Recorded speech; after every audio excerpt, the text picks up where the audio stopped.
it's time to sit back and relax with your favorite drink. And listen.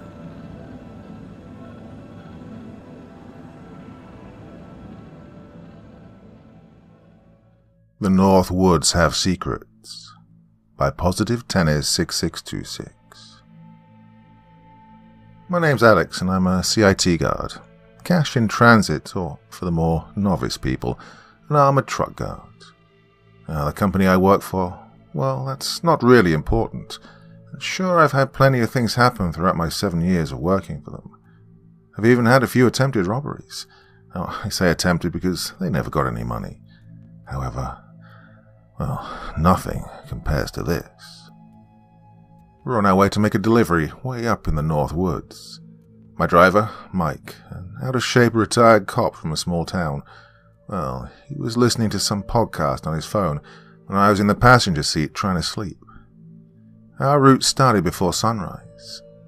I woke to Mike giving me a slap on the chest. What? Where are we? I said with a half-awake yawn. I passed the last town about 30 minutes ago. You know that one with the shitty little gas station at the edge of it, Mike replied. But, hey, that's not why I woke you up. Look up ahead. Mike said all this while slowing the armoured truck down to a crawl. Up ahead we could see the red and blue flashing lights of a police car. Sunrise was not for another hour at least. The patrol car's emergency lights were casting everything in an almost purple haze in this dark fog. Mike stopped the truck and I got out and approached the police car.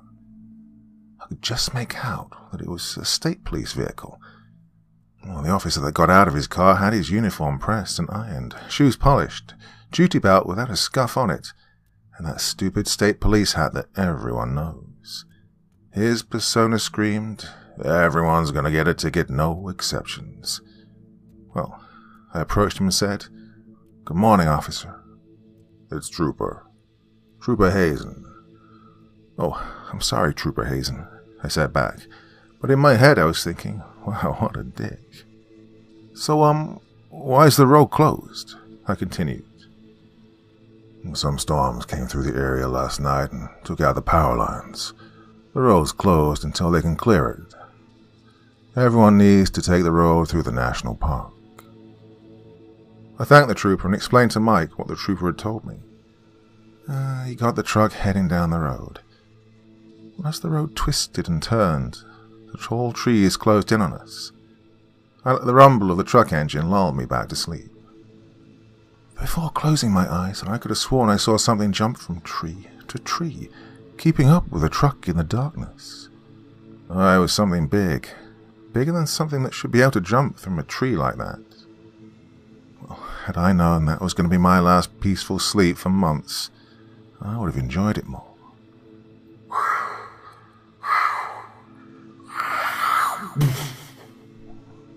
I woke to a loud bang and the truck violently shaking. Crap, I think we blew a tire," Mike yelled as the shaking of the truck started to intensify. Mike was able to regain control and pull the truck off the road to a stop. I got out to check out the problem with our truck, and sure enough, the front driver's side wheel was flat. Oh, not just flat, it was shredded. It was like someone had attacked it with a weed whacker from hell. Bits of rubber were hanging off, but most of the tire was gone. The rim was half sunk into the shoulder of the road. I saw a glimmer of light reflecting off my flashlight beam. It was stuck to a hunk of rubber still attached to the rim. I squatted down to examine it closer. I picked it up and thought it looked like bone. I flipped the object over, along with the chunk of rubber it was attached to. In my horror, I dropped the object, took a step back and started to dry heave. It was in fact bone, but not like any I'd seen before. Now keep in mind, before this job I was a reserve deputy for a sheriff's department. I've seen my fair share of crime scenes, but this was something grotesque. It appeared to be a human spine approximately 6 inches in length, with what appeared to be teeth sticking out of all sides, about 4 to 6 teeth per vertebrae. They were not human teeth, but rather what looked almost like snake fangs, but much thicker, wider, and taller than normal fangs. The fangs looked more like they were fused to the spine, like someone or something took JB Weld and just stuck fangs all over. Well, I picked up the spine-tooth spike strip thing between my thumb and forefinger and showed Mike. "What do you think it is, Mike?" "Well, Alex, this looks like some voodoo cult stuff right here. The town where I used to work had a cult, and they made all kinds of weird effigies like that. Yeah, my guess is they were having a cult meeting and they just left it on the road," Mike said. "But Mike, the tires on our truck have a reinforced Kevlar wall inside. They're not supposed to go flat, let alone get torn apart like that." For emphasis, I picked up a chunk of rubber with a hole clean through it, and the Kevlar backing. Well, Mike waved his hand in a, it's no big deal motion. "Here, set up the hazard cones. I'll call headquarters and let them know where we are. They can get a wrecker out to us, and we'll be on our way in an hour max," Mike said to me as he was handing me the set of collapsible cones. As I began walking behind the truck, flashlight in one hand and cones in the other, I tripped on something and the cones went flying. I looked down and saw it was another spine-tooth thing, but this one was smaller, and some of the teeth looked broken and damaged. Ahead of me, next to one of the drop cones, was another one, and beyond that were two more. I tilted the flashlight up, exposing more of the road to the light of it, and in doing so I saw what had to be 6 or 7 of these spine-teeth things scattered all over the roadway, each one different in degrees of damage. I looked around for the cones, just wanting to get them set up and be back inside the relative protection of the armor truck. Finding 3 or 4 of them on the road, I scanned around with my flashlight and saw that the last cone had tumbled off into the ditch. "Oh, great," I thought to myself. I began to make my way down to the ditch, and after a few steps I lost my footing due to the soft soil and slid the rest of the way down, landing with a wet slap. The ditch had a few inches of running water in it. When in my struggle to stay upright, I dropped my flashlight into the dark, muddy water of the ditch. I stood up, pants now soaked with water, and began looking for the flashlight. After a little while, I was able to locate it. I clicked the on button, but nothing happened. I slapped the head of the flashlight against the palm of my hand, and on the 3rd hit, the flashlight finally came to life. I grabbed the stubborn cone and chucked it out of the ditch and onto the roadway. I then began to climb out of the ditch, but I was about halfway up when I heard this noise that caused me to stop in my tracks. Behind me, in the woods, I heard a deep, wet, guttural growl. It was at this time that my flashlight went out again. I tried to do the same trick as last time. I hit it one more time against my palm, and as I raised it to try again, I heard a loud splash from behind me. Whatever it was big and very close. I was about halfway up the ditch and the water was about 2 to 3 feet below me now, but I could feel the warm breath of this creature on my neck. I slowly moved my right hand and felt for my sidearm on my hip. I slowly unhitched the retention device, keeping my pistol in its holster. The sound was like a firecracker in the stillness of the night. Whatever was behind me changed from a heavy breath to a deep growl. I pulled my pistol from the holster while rolling to my left and then extended the gun out in a 2-handed grip, arms slightly bent to absorb any recoil. I activated my gun's weapon lights, but there was nothing there. Absolutely nothing. I twisted my back and moved my shoulders left and right, scanning the ditch and the wood line, and still nothing. Just a ripple of water from whatever had been standing behind me just a few seconds ago. Keeping my pistol in my right hand, I scanned the tree line back and forth. I then clawed my way out of the ditch and back onto the road. Forgetting to set up the cones, I walked back to the truck. I opened the door and plopped myself down in the passenger seat. Mike looked at me and said, "Oh, you look like you saw a ghost. Well, what's more, I got bad news and worse news." "What is it?" I replied. "Well, bad news is I got no cell phone service this far north." I looked at my cell phone, which told me the same thing. No bars, no service. Also, someone, well, you, is going to have to walk and find a landline phone to call Branch so they can get a tow truck out to us. Well, I took in a sharp inhale of breath and blew out a raspberry at him. I sat in the passenger seat for about 5 minutes trying to compose myself. I got up, took the keys off my belt and unlocked the door leading to the back of the armor truck, then walked back to the small wall locker.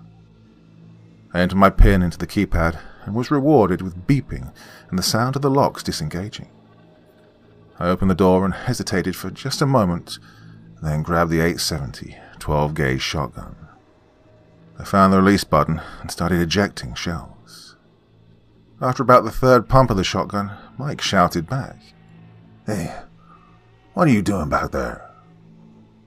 But I ignored him, and after the shotgun was empty, I reached for the top shelf of the locker and grabbed a small cardboard box of Winchester XP3 Magnum Sabot slugs and began thumbing them into the magazine tube of the shotgun. After I'd filled the tube, I racked around into the chamber and made sure the weapon's safety was on, and thumbed one more round into the tube. Shotgun now in hand, I made my way back to the cab of the truck, tossed Mike my keys to the back, and got out.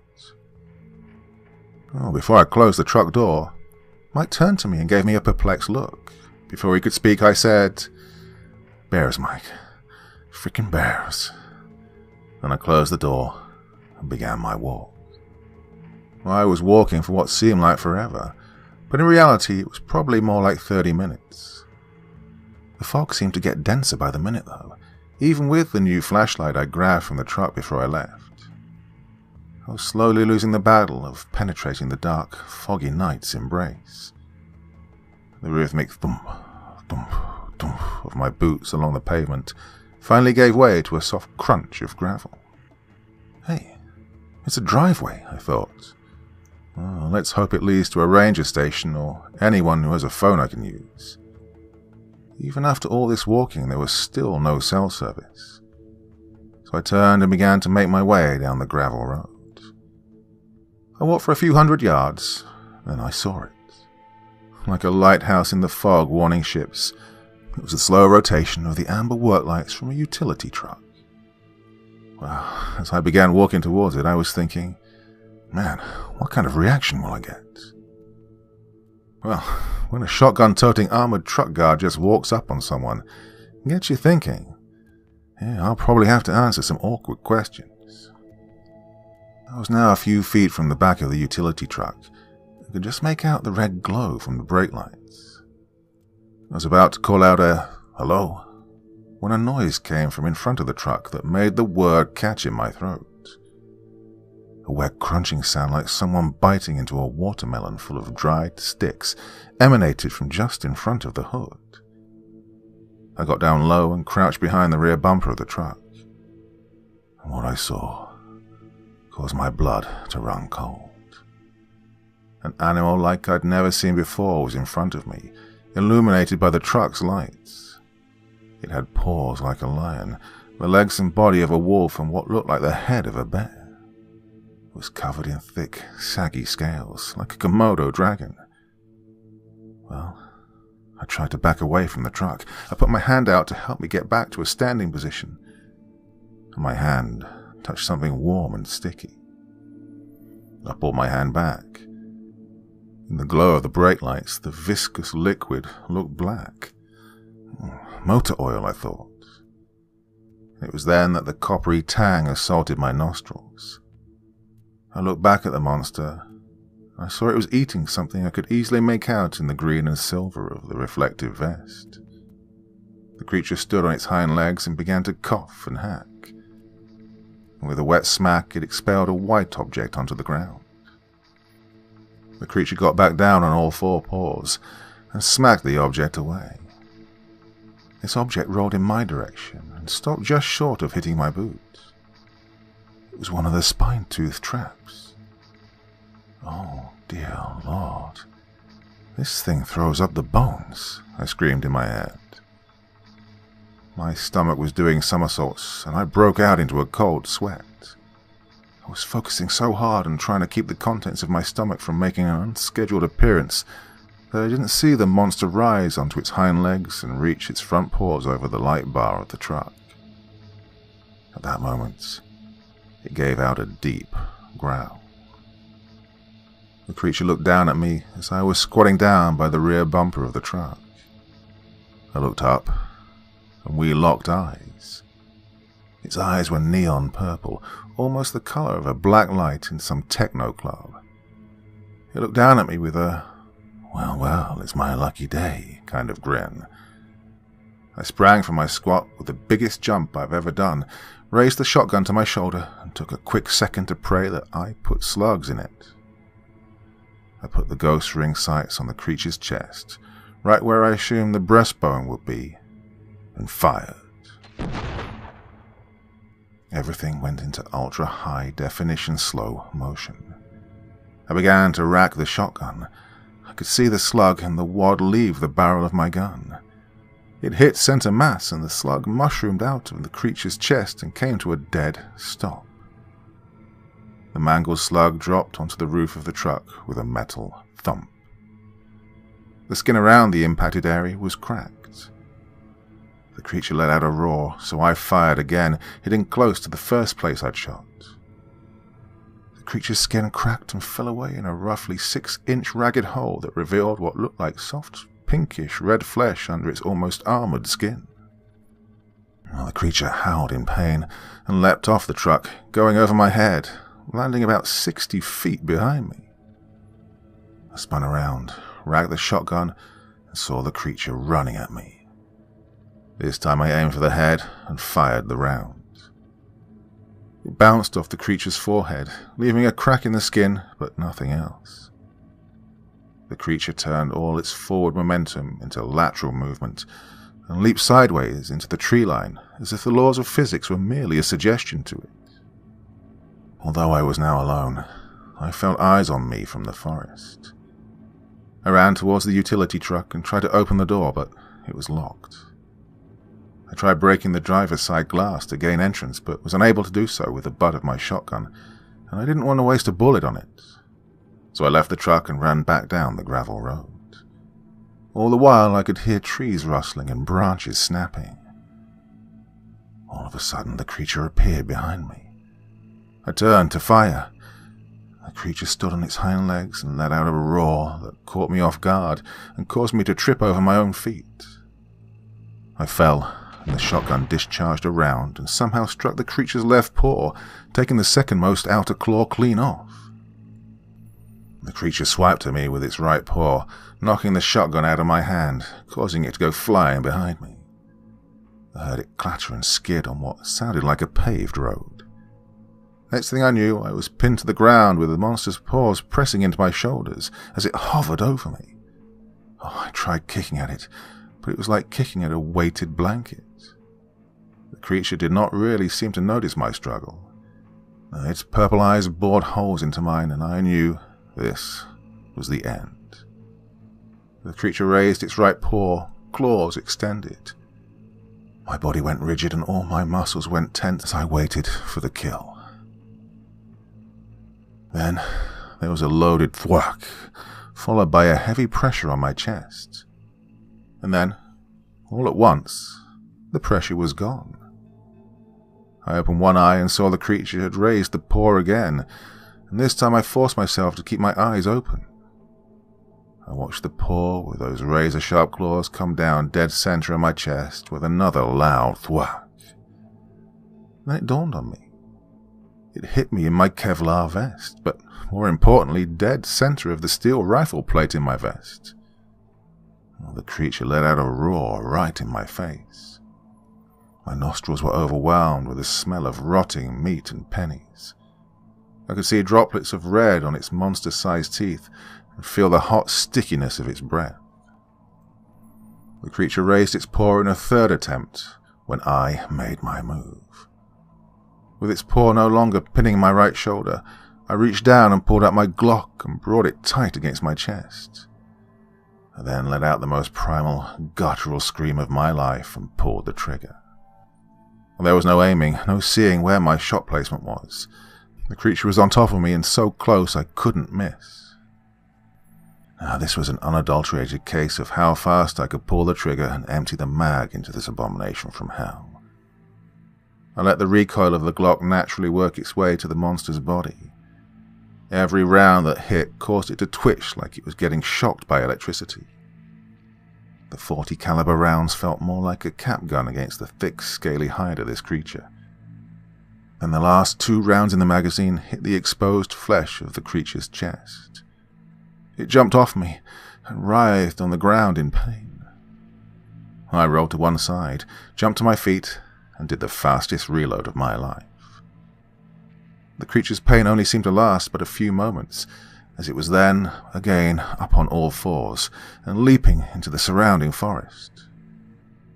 I searched around, using my weapon-mounted light, but saw nothing. The fog was still thick and the air was deathly still.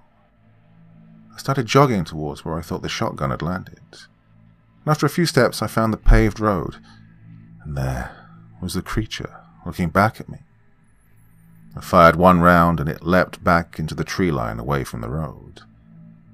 Well, not knowing which way was the way back to the armor truck, I just picked a direction and ran. Run, run, shoot. Run, run, run, shoot. This is how it went for what seemed like forever. I'd be running at a damn near sprint, and the creature would appear seemingly out of nowhere and lunge at me while I'd turn and fire. He would then jump back into the woods, and the running would continue. I didn't even bother to holster my Glock, but instead kept it in my right hand and just kept running. Was I hitting it every time it appeared? No, not by any means. I couldn't figure out why it would keep attempting this until the last time I shot at it. The slide locked back on my Glock. I reached down to my belt for another magazine and, to my horror, I realized I was out of ammo. I holstered my pistol, put my head down, and ran as fast as I could. Well, I had to be getting close to something, I thought. My lungs were burning and my heart was pounding like a steam locomotive racing down the tracks. Black pinprick spots started floating around in my vision. I was exhausted. And then I heard the sound of paws running on concrete behind me. I realized a bit too late that this thing was trying to get me to use up all of my ammunition. At the exact moment I thought the creature would be on me, I looked up and saw headlights coming towards me. The outline of a car appeared in the fog, followed by the flashing of emergency lights. God, I'm saved, I thought. And then a voice boomed over the loudspeaker. Freeze.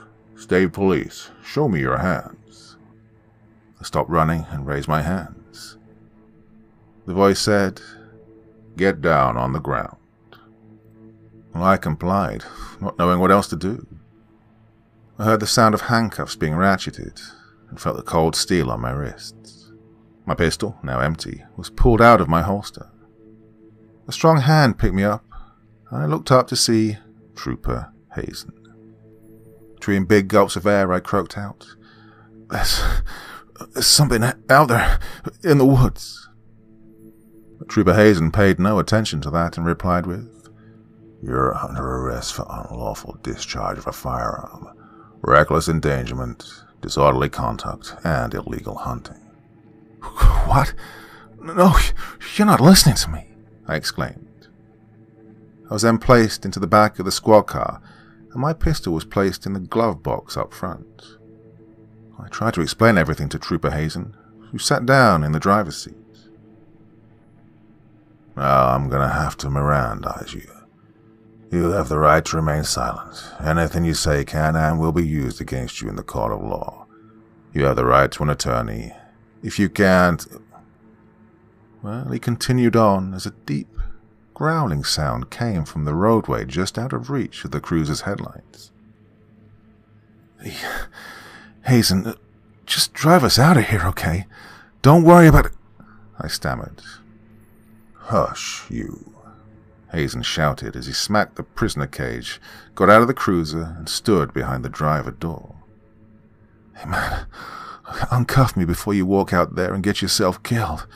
At least give me a fighting chance. Well, Hazen spun in place to face me. You threatening me? I don't take kindly to threats. What? No, I was just... I fumbled. Well, now you're getting charged with threatening a police officer. Just sit there and shut up. Cool your heels while I go investigate, Trooper Hazen ordered. Well, the growling grew louder now. Trooper Hazen unholstered his service pistol, adopted a two-hand grip on the weapon, and walked heel to toe into the fog. Minutes passed with not a sound to be heard. Then a scream, a human scream, broke the stillness of the pre-dawn morning. And then again the sound of silence washed over the area like a tsunami. Well, he's dead. Time to try and get out of here, I thought to myself. Well, I've been in the back of cop cars enough during training at the sheriff's department to know that what I was about to do was like riding a bike. I leaned to one side and twisted at the waist to undo my seatbelt, and then worked my handcuffs in front of me so they were no longer behind my back. I was about to perform step 2 of the 5-step process of escape when a single gunshot echoed out of the fog. A few seconds elapsed, then another shot rang out, and then another, with each shot coming a little faster. I started feeling a little more panicked and rushed now. They were getting louder each time, and I could faintly see the muzzle flash in the dissipating fog. The gunfire grew closer, and then stopped. I heard footsteps running, and the sound of heavy breathing. Out of the fog came Trooper Hazen, his right arm dangling useless at his side. It was all cut up as if it had gone through the world's biggest paper shredder. Ribbons of uniform and flesh hung loosely on what remained of his arm, all of it covered in a slick crimson stain. His left arm was attempting to put a tourniquet around the right arm. Hazen hopped into the driver's seat, breathing heavily and with a look of sheer terror on his face. With his left hand, he put the squad car into reverse. The tires barked and squealed as they sought purchase on the road. Then the tires finally bit into the roadway, and we went flying backwards. I looked over Hazen's shoulder. 25, 35, 45, 50. Well, I was about to yell, "Hey, man, slow down." Before I could say anything, though, everything in the squad car went airborne. I came slamming down into the footwell. We'd hit something, and Newton's first law had it out for me as I slammed my head into the prisoner cage and my world went dark. I awoke sometime later in a daze with my head throbbing. Sunlight was streaming through the canopies of trees. It took me a minute to come to and remember where I was. The squad car was about 50 feet from the road, back in the wood line. The rear end of the vehicle was smashed into a big oak tree. The side window was smashed and allowed for easy escape from the back seat. The front of the squad car looked like a Jackson Pollock painting. The top half of Trooper Hazen was missing. Only the lower half of his body remained. I rummaged around his duty bag that was seat-belted into the passenger seat. Then I found the small silver handcuff key. I unlocked my cuffs and let them drop to my feet. The glove box was open and paper, along with other items, were thrown every which way. I soon found my pistol in the passenger side footwell. It was scuffed up and had some red stains, but was no worse for wear. Even though it was empty, having the weight of the Glock in my hand felt comforting to me. I grabbed the squad car's radio mic, which brought a surge of hope. I pressed the transmit button. 1033, 1033, officer down. I repeat, 1033, 1033, officer down. Send additional units, EMS and rescue, 1033, 1033. But I was rewarded with nothing but static. I switched channels and repeated the message a few times with no luck. I looked at the roof of the squad car and saw the light bar and the antennas were ripped away. I looked for Hazen's portable radio, but it had been ripped off his belt. His holster was empty and his service weapon was gone. But he had 2 full Glock mags on his belt that were the same as mine, So I was able to load my pistol, and after digging in his duty bag, I came across a third mag for my pistol and 2 AR-15 mags. Another flicker of hope filled me, but was just as quickly extinguished, as the AR-15, still in its mounter rack, had its barrel bent at some unholy angle. With my magazine pouches filled and my Glock loaded, I left the remains of Trooper Hazen behind and walked back to the road. I found the tire marks that the squad car had left and walked in the opposite direction, back towards the armoured truck. I walked for some time when I came across a park ranger and saw crime scene tape everywhere. I was close to the gravel road by now, and I didn't realize how far I'd run. The park ranger looked at me and said, "Son, you look like someone set you on fire and put you out with a wet fog." He brought me to a waiting ambulance, where the paramedic gave me a once-over and then released me. I gave a full debrief to the head park ranger, but leaving out the part where I was arrested. The park ranger looked at me questioningly, then told me that lots of strange things happen in these woods. He'd made the assumption that it was probably just a bear, and that's what had attacked the 2 construction workers, along with myself and the trooper.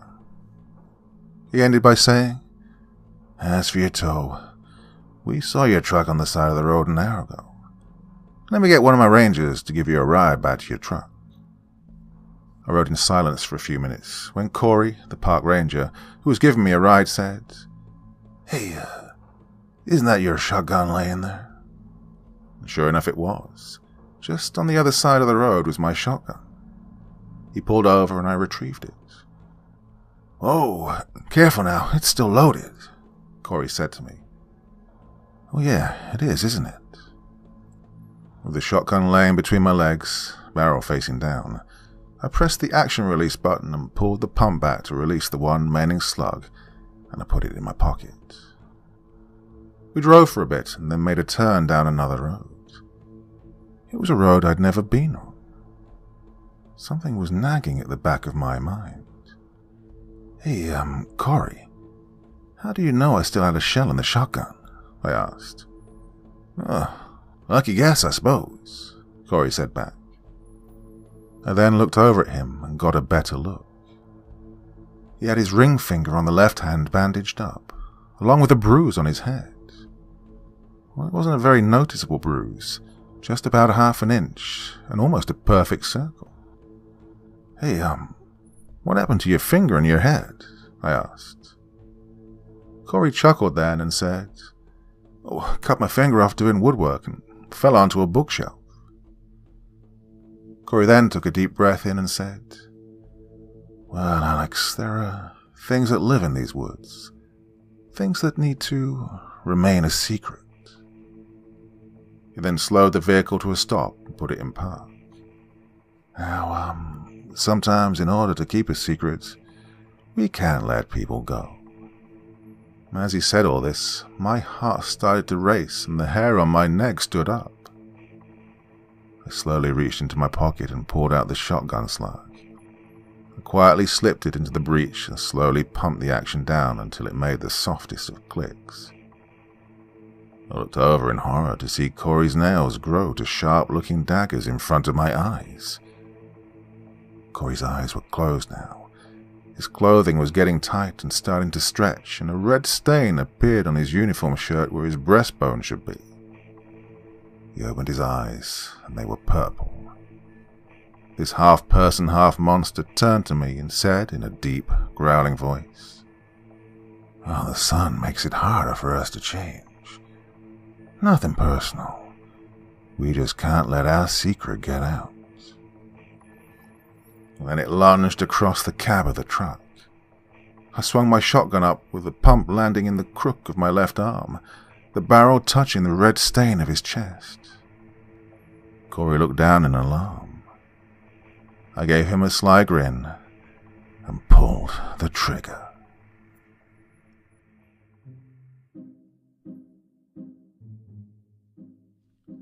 So yes, my dear friends, that is another older story and another one that's been claimed by another channel for various reasons.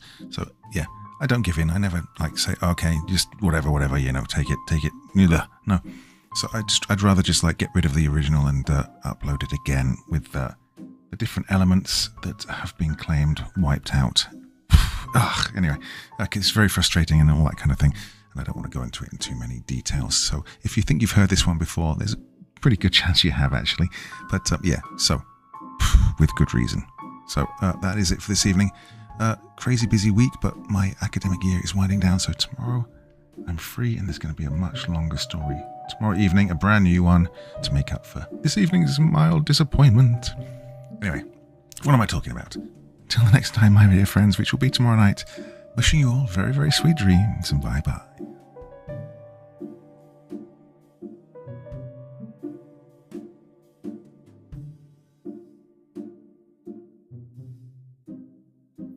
Thank you so much for taking the time to listen to this story today. Really means a lot to me and to the author of the story, of course. Well, if you want to know more about me, I'm pretty much everywhere on social media. You can find me on Facebook, Twitter, Instagram. You can download my music on SoundCloud. I've got a Patreon if you feel like. Throw me $1 or $2. Very much appreciated. And of course, on Reddit, I have a place where you can leave stories if you want me to read one that you've written. Well, hoping to see you all again very soon. Till then, sweet dreams, and bye-bye.